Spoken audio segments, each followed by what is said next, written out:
আমি এখন সোহোতে একটা খুব সুন্দর শপের সামনে দাঁড়িয়ে নাম্বার 9 আমি জানি না শপের নামটা পুরোটা পড়তে পারছি না বাট ওকে নাম্বার 79 লন্ডন এটা হচ্ছে নামটা অ্যান্ড আমি এত কিউট একটা ডেজার্ট নিলাম এখান থেকে আমার ভাঙতেই মন চাচ্ছে না এটাকে তবে আমি জাস্ট একটু খেয়ে দেখবো এটা কেমন মানে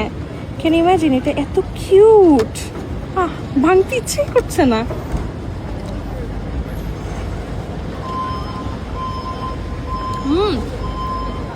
পুরো মুজ খুবই মজা খুবই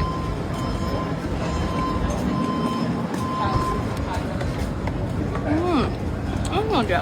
ওকে